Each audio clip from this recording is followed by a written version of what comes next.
Hi friend, সবাই কেমন আছো? আমি খুব ভালো আছি। তো চলো আজ একদম অন্যরকম রান্না তোমাদের সঙ্গে শেয়ার করি। দেখেই বুঝতে পারছো আজ কিন্তু আমি করব দই কাতলা। তো দেখো, কাতলা মাছগুলো ভালো করে প্রথমে নুন হলুদ মাখিয়ে নেব। তো সব সময় কি আর কাতলা মাছের পাতলা ঝোল ভালো লাগে? তো মাঝে মধ্যে একটু অন্যরকম রান্না করেও কিন্তু খেতে ভালো লাগে। তো চলো, এইবারে কড়াই তেল নিয়ে নিয়েছি। তো তেলটা ভালো করে গরম হয়ে যাবে।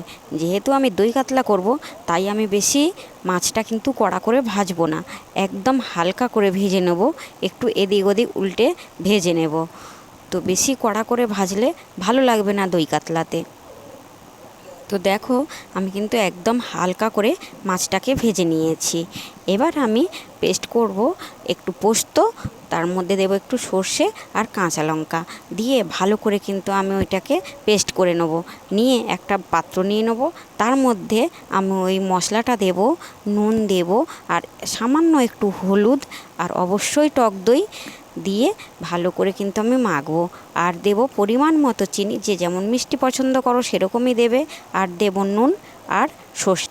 আর একটা কথা তো বলতে ভুলেই গেছি, দইটা কিন্তু যে যেমন টক পছন্দ করে সেরকমই কিন্তু দিতে হয়, কারণ অনেকে তো বেশি টক পছন্দ করে না। তাই তার মধ্যে দিয়ে দেবো এবারে কালো জিরে, দিয়ে ভালো করে আমি কিন্তু এই মাছগুলোর সঙ্গে মশলাটা মেখে রেখে দেবো, প্রায় আধ ঘন্টার মতো রেস্টে রেখে দেবো। এইবারে আমি কড়াটা বসিয়ে নিয়েছি, কড়ার মধ্যে আমি দিয়ে দিয়েছি একটু কালো জিরে। এইবারে মাছগুলোকে একটা একটা করে কিন্তু তেলের মধ্যে দিয়ে দেবো। তো দেখো, একদম সাজিয়ে সুন্দর করে সাজিয়ে মাছটাকে দেব, তার মধ্যে দিয়ে দেবো গ্রেভিটা।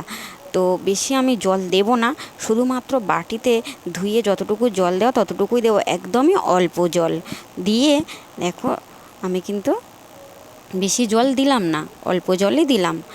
তো এইবারে আমি গ্যাসটাকে একদম লো ফ্লেমে রেখে ঢাকা দিয়ে রেখে দেবো, দিয়ে রান্নাটা কিন্তু আমি করে নেব।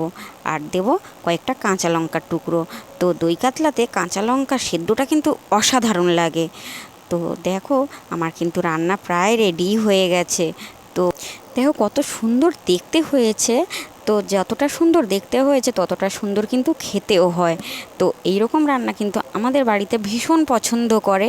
তো যারা কাতলা মাছ একদমই খায় না বা মাছ খেতে পছন্দ করে না, আমি তাদের উদ্দেশ্যেই বলছি, একবার এরকম মাছ ট্রাই করে দেখো, সত্যি খুব খুব খুব ভালো লাগবে খেতে। তো আমাদের বাড়িতে এই দই কাতলাটা খুবই পছন্দ করে। ব্যাস, রান্না রেডি।